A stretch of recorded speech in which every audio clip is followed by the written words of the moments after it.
Sir ఇప్పుడు 151 ఒకప్పుడు ఆ 5 మధ్యలో కొట్టేసి ఓన్లీ 11 వచ్చింది ఇప్పుడు. అవును. అంటే జనాలు చాలా మంది సోషల్ మీడియాలో మాట్లాడుకుంటున్నారు ఆ విధంగా. అంటే నేను వాళ్ళని ఇది చేయడం అని కాదు కానీ మామూలుగా 11 వచ్చిందని చెప్పడం నా ఉద్దేశం. కరెక్ట్. సో వైసీపీ పార్టీ అంత ఇదిగా అంటే కిందకి వెళ్ళిపోవడానికి అప్పటి వరకు టీడీపీ అసలు అంటే టీడీపీ అనేది పార్టీ అనేది సస్టైన్ అవ్వడమే చాలా కష్టం. ఇంకెప్పుడు గెలవలేదు అని అనుకునే చాలా జనాల్లో కూడా ఒక రకమైన అంటే జనాల్లో ఉందో లేదో తెలియదు కానీ రాజకీయ వర్గాల్లో అలాంటి అభిప్రాయం ఉండేది వేరే వేరే రాజకీయ వర్గాల్లో. సో అలాంటిది ఇలా పుంజుకోవడానికి కారణం ఏంటి సార్? అంటే ఏ విధంగా మీరు విశ్లేషిస్తారా కారణాలని? అంటే ప్రధానంగా కూటమి బలం sir. First of all vote banking ఆబ్వియస్గా కాంబినేషన్ అది ఎంత పర్సెంట్ కలిసింది, పోన్ ఎంత పర్సెంట్ పెరిగింది అనేది అది వేరే విషయం. ఎందుకంటే మనం ఫైనల్గా చెప్పిన పర్సంటేజ్ కూడా యాక్యురేట్గా వచ్చి ఓవరాల్గా 58%, 38% అని చెప్పాం. దానికి దరిదాపులు 1% అడిటికి వచ్చింది. అంటే టోటల్ రాష్ట్రం మీదగా ఒక పార్టీకి వస్తుంది కూడా. అంటే ఇండివిజువల్ నియోజకవర్గాన్ని కన్సాలిడేట్ చేసి వచ్చిన నెంబర్ అది. సో ఈ పర్సంటేజ్ ఎలా ఇంత యాక్యురసీగా చెప్పామంటే 1% దీంట్లో తగ్గుద్ది, రోడ్ల వల్ల తగ్గుద్ది, ఇంకో 1% లిక్కర్ వల్ల తగ్గుద్ది, ఇంకో 1% దీని వల్ల తగ్గుద్ది, ఇంకో 1% ఎంప్లాయీస్ వల్ల తగ్గుద్ది, ఇంకో 1% ఎంప్లాయీ కోసం ప్రిపేర్ అయ్యే వాళ్ళ కోసం జరుగుద్ది, ఇంకో 1% ఇక్కడ నుంచి చాలామంది ట్రావెల్ చేసి వాళ్ళు ప్రభావితం చేస్తారు, ఇంకో కొంత పర్సెంట్ 4 to 5% వీళ్ళతో యాడ్ అవుద్ది. ఇలా 1% అది ఓవరాల్ కాదు, నియోజకవర్గాల వరకు ఒక దగ్గర ఉండొచ్చు, ఇంకో దగ్గర రాజధాని ఎఫెక్ట్ వల్ల 2-3% వేరియన్స్ ఉండొచ్చు, ఇంకో దగ్గర వైజాగ్లో ఉండొచ్చు. ఇలా అంతా క్రోడీకరించి నెంబర్స్ చేసుకోవాల్సి వస్తుంది. అదే డేటా సైన్స్లో అదొక అద్భుతం సార్. ఇక్కడి నుంచి అంతమంది జనాలు సంక్రాంతి పండుగకి యాక్చువల్గా హైదరాబాద్ చూడగానే సంక్రాంతికి బీభత్సంగా వెళ్తూ ఉంటారు ఇక్కడ ఉండే ఆంధ్ర వాళ్ళందరూ వాళ్ళ ప్రాంతాలకి. మళ్ళీ ఈ ఎలక్షన్ మే 13ని అలాంటి సంక్రాంతి కనిపించింది. అంటే అంత ఆ విధంగా మైగ్రేట్ అయ్యారు జనాలు.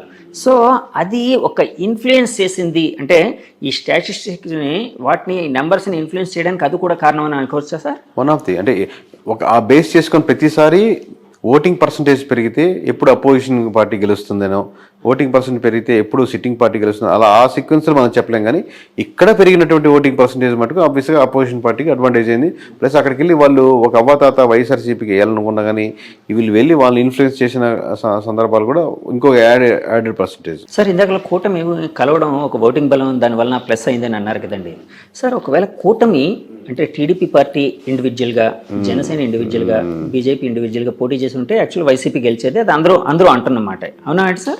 Depends sir. అది అప్పుడు అంటే చాలా ఫ్యాక్టర్స్, ఇది హైపోథెటికల్ క్వశ్చన్ కాబట్టి అది ఫర్ సపోజ్ టీడీపీ ఇండివిజువల్గానే ఈసారి మనం ఎవరితో కలవము, మనం ఇండివిజువల్గా వెళ్దాం, ఈసారి ఎందుకు కొట్టడం చేస్తాం, రాష్ట్రం అన్యాయం అయిపోతుంది, ఏదో వాళ్ళు చెప్పాలనుకుని చెప్తారు కదా, అలాంటి ఫేజ్లో వెళ్ళి. అలాగే జనసేన కూడా 175 నియోజకవర్గాలు మనం ఇది ఇండివిజువల్గా పోటీ చేద్దాం, ఇది ఈ క్యాండిడేట్ నేను ముందుగానే ప్రకటిస్తున్నాను, పలానా రాము గారు ఇక్కడి నుంచి కంటెస్ట్ చేస్తారు, పలానా రవి గారు ఇక్కడి నుంచి కంటెస్ట్ చేస్తారు, లేదా పలానా 50-60 నియోజకవర్గాలే కన్సాలిడేట్ చేద్దాం, మనం మొత్తం వద్దు 50కి 50 కొడదాం అన్న ప్లాన్తో వెళ్తే వేరే రకంగా ఉంటుంది. లేదు 175 పోటీ చేస్తే ఒక రకంగా ఉంటుంది. లేదు లాస్ట్లో పొత్తుల దాకా వచ్చి పొత్తులు సరిగ్గా కుదరలేదు, నువ్వు ఇచ్చేది నేను ఇచ్చేది మాట అనుకుని విడిపోయారు, అప్పుడు వేరే రకంగా ఉంటుంది. ఇలా నెంబర్ ఆఫ్ ఫ్యాక్టర్స్ బట్టి చెప్పినాం. బట్ పొత్తు లేకపోతే మటుకు చాలా నియోజకవర్గాల్లో టఫ్ ఫైట్ ఇచ్చినది. ఏ సినారియో ఏంటి అనేది ఒక్కొక్క దాంట్లో ఒక్కొక్క అడ్వాంటేజ్ ఉంటుంది. అవునండి సార్. యాక్చువల్గా పవన్ కళ్యాణ్ గారు అంటే చంద్రబాబు గారు జైలు ఉదంతం జరిగిన తర్వాత పవన్ గారు వెళ్ళి యునానిమస్గా వాళ్ళకి అక్కడ ఒక సపోర్ట్ ఇవ్వడం అనేది ఈ రాజకీయ చిత్రాన్ని మార్చడానికి మెయిన్ కారణం అని భావించచ్చా సార్? ఒక షఫాలజిస్ట్గా భావిస్తారా? అంటే దాని ముందు జరగాల్సిన నష్టాలు జరుగున్నాయండి. ఇప్పుడు 1% అని ఇంతకుముందు యాడ్ అయినాయి. రోడ్లు ఆ రోజుతో బాగుపడలాగా, లేదా ఆ రోజు నుంచి రోడ్లు బాగా లేకుండా లేవు కదా, రోడ్లు తీసుకుంది. లేదా ఎంప్లాయీస్ శాతం ఆల్రెడీ పవన్ కళ్యాణ్ కలిసినా కలవకపోయినా ఎంప్లాయీస్ అనేవాళ్ళు నెగిటివిటీ ఉన్నారు. ఇలా ఆల్రెడీ రెడీగా ఉంది.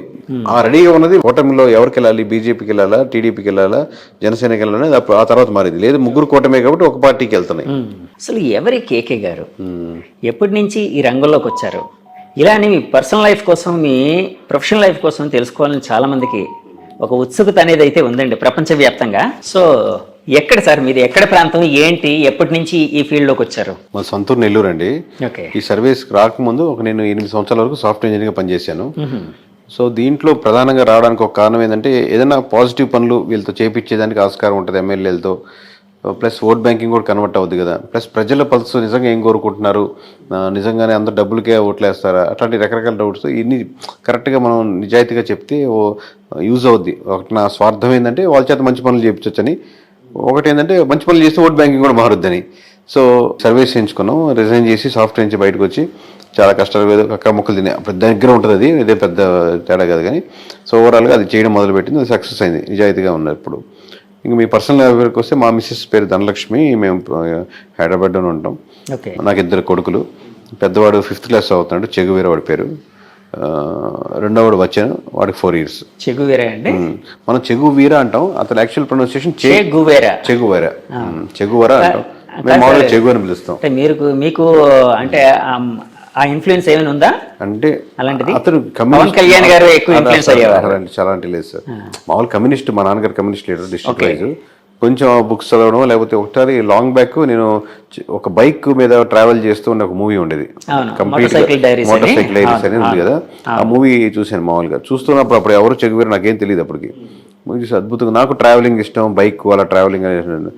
తర్వాత అలా ఎవరు అప్పుడు దాంట్లో పూర్తి ట్రాన్స్ఫర్మేషన్ ఉంటుంది అనమాట. మీరు చూస్తుంటారు మోటార్ బైక్ డైరీస్, ఆ ట్రాన్స్ఫర్మేషన్ అవన్నీ చూడడం వల్ల బాగుంది ఇతను వేరంటే అప్పుడు చెగువేరు అనేది. దాని తర్వాత నన్ను గురించి తెలుసుకున్నాను. అప్పుడు వాళ్ళ ద్వారా పవన్ కళ్యాణ్ ఇష్టం లేదా వాళ్ళ ఇష్టం సంబంధం లేదు, నేను ఇండివిజువల్గా తీసుకుంది. బట్ కోఇన్సిడెంట్లీ వాళ్ళు అదే కనెక్ట్ అయ్యింటారు, నేను అట్లా అంతే. యూనిక్నెస్ 50% అంటే కనెక్ట్ అని కూడా కాదు. ఇప్పుడు అనిల్, సునీల్, రవి, కిరణ్ అట్లా ఇన్ని రొటీన్ పేర్లు కదా. నేను స్కూల్స్ లో ఈ పేరు ఇంకోటి ఉండకూడదు అన్న 50% రీజన్. ఇంకోటి నేను కనెక్ట్ అయిన డైరీస్, దాంట్లో అతనికి ఆల్రెడీ ఆ పేరుకి ఒక స్టోరీ ఉంది, ఒక యూనిక్నెస్ ఉంది కదా అనేది. ఇట్లా రకరకాల కాన్సెప్ట్. ఇందాక మీరు ఒక మాట అన్నారు, షెఫాలజిస్ట్గా ఉంటే పొలిటీషియన్స్ మంచి పనులు చేయించచ్చు. అది ఎలా సాధ్యపడుతుందండి? అంటే మనం సర్వే అండ్ స్ట్రాటజీస్ కదా సార్. ఎమ్మెల్యే కలుస్తాం, వాళ్ళు సర్వే రిపోర్ట్ ఇస్తాం కదా. లాస్ట్లో మీరు ఇక్కడ నెగిటివిటీ చెప్తున్నప్పుడు మీరు ఈ పనులు చేయండి సార్, అక్కడ యూజ్ అవుతుంది చెప్తాం కదా. ఆయనకి అడ్వైజ్ చేస్తాం, స్ట్రాటజీ కూడా చెప్తాం కదా ఎక్కడెక్కడ నెగిటివిటీస్ ఉన్నాయో. అప్పుడు ఆ థింగ్స్ చెప్పేటప్పుడు కొంచెం అక్కడ ఏదో ఎలక్షన్స్లో పెట్టుకునే డబ్బులు, లాస్ట్ మినిట్లో పెట్టే డబ్బులు పెద్ద ఓటింగ్ % డిఫరెన్స్ ఉండదు. అది అమౌంట్ దీని మీద ఇన్వెస్ట్ చేయండి, మంచి పని మీద, ఇక్కడ కార్యక్రమం మీద. ప్రజలకు ఎంతో హెల్ప్ అవుతుంది. మీకు ఆయన కావాల్సింది ఏంది? ప్రజలకు గెలిప పక్కన పెడదాం, గెలవాలి. పోటీ చేసినప్పుడు గెలవాలి, ఫస్ట్ రీజన్ అదే.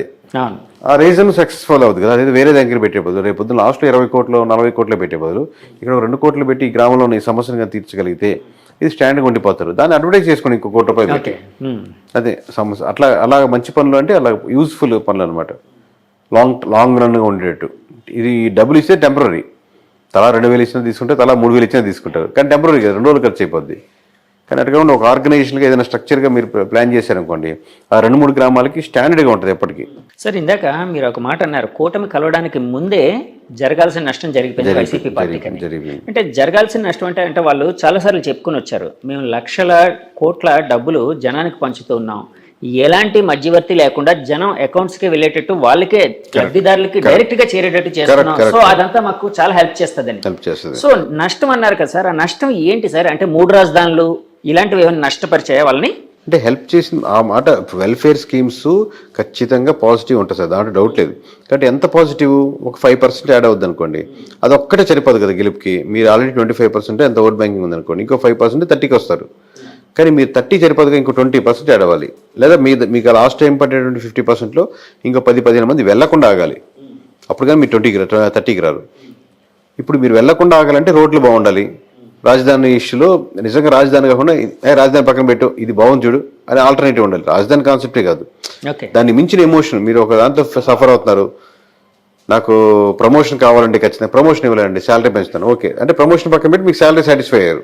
సో ఆ ఎమోషన్ ని కనెక్ట్ చేయడం ఏదో అంతే, 100%. లేకపోతే ఇన్ని రకాలుగా డ్యామేజ్ అవ్వదు, ఇన్ని లేయర్లు. సో ఏ ఎమోషన్ ఎక్కడ మిస్ అవుతున్న దానికి ఆల్టర్నేటివ్ గా మీరు ఇంకో ఎమోషన్ యాడ్ చేయగలగాలి. ఆ ఎమోషన్ యాడ్ చేయడంలో మిస్ ఫెయిల్ అయింది సార్. అలాగే నేను చాలా మంది దగ్గర, పెద్ద వాళ్ళ దగ్గర ఒక మాట అయితే విన్నాను, అసలు ఈ ఎలక్షన్ అంతా జగన్ వర్సెస్ జగన్ గా జరిగింది.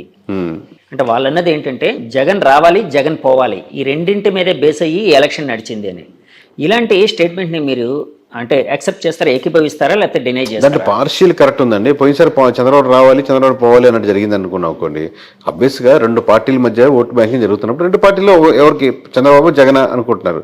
వీళ్ళు చెప్పేటప్పుడు జగన అని వీళ్ళు దాన్ని ప్రమోట్ చేస్తున్నారు. బట్ యాక్చువల్లీ ఏంటంటే ఏ నియోజకవర్గంలో ఆ నియోజకవర్గంలో ఓటేస్తారు. ఇప్పుడు మొత్తం రాష్ట్ర వ్యాప్తంగా నా ఓటు రిప్రజెంట్ చేస్తున్నాను అని కాదు కదా. నా నియోజకవర్గంలో ఈ ఎమ్మెల్యేకి వేద్దామా, ఎమ్మెల్యేతో పాటు చంద్రబాబుని కూడా చూసేద్దామా, ఎమ్మెల్యే చెడ్డోడు కానీ తెలుస్తుంది, కానీ చంద్రబాబు మీద నాకు అభిమానం ఉంది వేద్దాంలే, అది వీడు చాలా మంచివాడు ఎమ్మెల్యే, కాకపోతే జగన్ మీద నాకు వ్యతిరేకత ఉంది వీళ్ళేంలే. సో ఈ ఫ్యాక్టరీ ఒకటి ఆలోచిస్తాడు. వీడు ఓవరాల్గా జనం అని అనుకోడు, నేను తన ఓటు తమ అంటే వాళ్ళ ఇంట్లో వాళ్ళు ఓటు ఇన్ఫ్లుయెన్స్ చేయగలుగుతారు. కన్సాలిడేట్గా మనం చెప్తున్నప్పుడు మనం యాజ్ ఏ సర్వే దాంట్ నుంచి వచ్చాం కాబట్టి కన్సాలిడేట్గా ఆ ఓట్ బ్యాంకింగ్ ఎలా వెళ్తుంది అనుకుంటాం. దాంట్లో నెగిటివిటీస్ ఏంది, పాజిటివిటీస్ ఏంది, ఏ ప్రాంతానికి ఆ ప్రాంతానికి బట్టి తగ్గట్టే. సార్, రాష్ట్ర వ్యాప్తంగా వైసీపీ పతనానికి ముఖ్యమైన కారణాలు ఏమైనా ఒక 2-3 చెప్పాల్సి వస్తే ఏది మెయిన్ కారణంగా చెప్తారు? పతనం అనేది కరెక్ట్ కాదు సార్. పతనం అనేది పతనం means అదే నేను పొలిటికల్ స్ట్రాటజీ మాట్లాడుతున్నాను అంతే. పతనం ఏంటంటే వాళ్ళు 30% ఓట్ బ్యాంకింగ్ ఉంది, వాళ్ళ ఓట్ బ్యాంకింగ్ వాళ్ళకి స్టిల్ ఉంది. ఓకే. మీరు 100 మందిలో 30 మంది అటు నిలబడ్డారు, 70 మంది నిలబడ్డారు ఇటు. మనకి ఇట అల్గారిథమ్స్ లో మనకు ఉన్నటువంటి rules and regulations government of ఇండియాలో ఉన్నట్టు కాబట్టి మెజారిటీ ఓట్ బ్యాంకింగ్ బట్టి సీట్లు రావు కాబట్టి ఓన్లీ నియోజకవర్గాల బారు కాబట్టి మీకు తక్కువ కనపడుతుంది. కానీ 130% మంది అంటే చిన్న నెంబర్ కాదు. ప్రతి కోట్లో 30 లక్షల మంది ఉన్నారు. సో సీట్లు అంటే ఇప్పుడు ఇందా చెప్పినట్టు ఒక్కొక్కటి ఫ్యాక్టర్. ఇందా చెప్పినట్టు రోడ్డు కావచ్చు, అక్కడ స్కూల్స్ కావచ్చు, హాస్పిటల్స్ మంచి డెవలప్మెంట్ లేకపోవడం కావచ్చు, రకరకాల ఫ్యాక్టర్స్. అంటే ఏదో ఒక ఎమోషనల్ కాంటాక్ట్, ఏదో ఒక రీజన్ అయితే అంటే స్టేట్ వైడ్ గా ఏదో కారణం ఉండే అవకాశం ఉంది కదండి. అట్లాంటిది ఏదంటారు? అంటే ఒక షెఫాలజిస్ట్ గా మీరు స్టేట్ వైడ్ గా అదే సార్. ఇప్పుడు మీకు ఇప్పుడు అంటే మీకు వన్ సైడ్ కనపడింది కాబట్టి అలా అనిపిస్తుంది. ఇప్పుడు రాజధాని స్టేట్ వైడ్ జరిగిందంటే రాజధాని మీకు కృష్ణాల గుంటలో ఉన్నట్టు మీకు శ్రీకాకుళంలో ఉండకపోవచ్చు, రాప్తాడులో ఉండకపోవచ్చు. రాప్తాడు ప్రజలు మనకు అమరావతిలో ఉండే రాప్తాడు ప్రజలు రాప్తాడు సమస్యల మీద వేస్తుంది. అలాగే స్టేట్ వైజ్ ఉన్న డెవలప్మెంట్ మీద కూడా చూసుకుంటూ ఉంటుంది. అలాగే కొంచెం ఎమ్మెల్యే మంచివాడైతే కొంచెం కన్సిడర్ అవుద్ది. అయితే 2-3 సార్లు ఓడిపోయినాడు, ఈసారి గెలవాలన్న సానుభూతి అవుద్ది. ఓవరాల్ జనరలైజ్గా స్టేట్మెంట్ చెప్పలేము. కూటమి కట్టడం జనరలైజ్గా స్టేట్మెంట్ చెప్పుకోవచ్చు. కూటమి రాష్ట్ర వ్యాప్తంగా అడ్వాంటేజ్ అయింది. అంటే నేను చాలా మంది మా ఛానల్ తరపున కొంతమంది పబ్లిక్ బైట్స్ తీసుకునేటప్పుడు చాలా మంది ఏమనేవారంటే, అంటే కూటమిని యాక్సెప్ట్ చేసే వాళ్ళందరూ వెల్ఫేర్ అనేది ఉంది కానీ డెవలప్మెంట్ లేదు, సో డెవలప్మెంట్ లేకపోవడమే మాకు చాలా ఇబ్బందికరంగా ఉందనేవారు. ఆ డెవలప్మెంట్ లేకపోవడం అనేది రాష్ట్ర వ్యాప్తంగా వైసీపీని ఓడించడానికి కారణమై ఉండొచ్చా సార్? డెవలప్మెంట్ మీరు కొన్ని విషయాలు చేసినప్పటికి కూడా ఆ నియోజకవర్గంలో వాళ్ళు they have to feel this development. నాకు మంచి స్కూల్స్గా మార్చారు. ఈరోజు నా పిల్లవాడిని మధ్య తరగతి నాకు 30,000 వస్తున్నాయి. నేను ప్రైవేట్ స్కూల్ కట్టి 20,000 కట్టి పంపించాల్సిన అవసరం లేదు. ఈరోజు మంచి జగనన్న స్కూల్స్ బాగున్నాయి, నేను దానికే పంపిస్తాను. అందరూ అలా ఊర్లో ఎక్కువ మంది వెళ్తున్నారు అనుకోండి, ఆబ్వియస్గా మీరు వాళ్ళకి అడ్వర్టైజ్ చేసుకోనక్కర్లే. అట్లాగా సో అదేం ఫ్యాక్టర్ కాదంటారు సార్? అంటే మారుతూ ఉంటుంది అంటారు డెవలప్మెంట్ అనేది సమస్య ఊరి మీద ఉంటుంది. ఓకే సార్, ఇప్పుడు మీరు 2019లో సర్వే, మీ ఫస్ట్ సర్వే అది చేసిన వెంటనే చాలా ఇది వచ్చింది. అప్పట్లో మీకు ఏమైనా ఫోన్ కాల్స్ ఏమైనా వచ్చాయి సార్? వచ్చేసరి ప్రస్తుతం ఎప్పుడు వస్తుంటే, ఇప్పుడు ఈ మధ్య 4 రోజులు రావట్లేదు. కానీ మామూలు బెదిరింపు కాల్స్, లేకపోతే ఇలా చేయండి, ఎలా చేస్తారు, ఎలా చెప్తారు అన్నారు. పోనీ మీరు ఒక నెంబర్ చెప్పండి సార్ అంటారు. అంటే ఎమ్మెల్యేస్ నుంచి, మినిస్టర్ నుంచి నాకు రాదు. నాకు అడ్వాంటేజ్ ఏంటంటే నాకు అన్ని పార్టీల నుంచి తెలిసిన వాళ్ళే కాబట్టి సన్నిహితులే. అది మనం వర్క్ చేసిన క్లయింట్. సన్నిహితం అనకంటే కూడా క్లయింట్ అనొచ్చు, ఎందుకంటే ఆ డిఫరెన్స్ ఉంటుంది. సన్నిహితం అంటే క్లోజ్నెస్ అయిపోతుంది. సో క్లయింట్సే కాబట్టి మ్యూచువల్ రెస్పెక్టే ఉంటుంది. అది వాళ్ళు వేరే ఆ జిల్లాలో వేరే వాళ్ళు తెలియకపోయినా కేకే నాకు తెలుసు బాగా చేస్తారు అని వాళ్ళు వెళ్తుంటారు కాబట్టి నాకు వాళ్ళ నుంచి థ్రెటన్ కాల్స్ ఉండవు. కింద ఉండేటువంటి ఎవరైనా విలేజ్లో ఉండే చిన్న వాళ్ళు, పార్టీ మీద అభిమానంగా ఉండేవాళ్ళు ఒకసారిగా జీర్ణించుకోలేరు కదా. 151 జీర్ణించుకోలేరు, ఇప్పుడు 161 వస్తాయని చెప్పినా జీర్ణించుకోలేరు. వాళ్ళ కోపం అనమాట, మన పార్టీ ఎలా పోద్ది అని ఫ్రస్ట్రేషన్ అలా ఉంటుంది.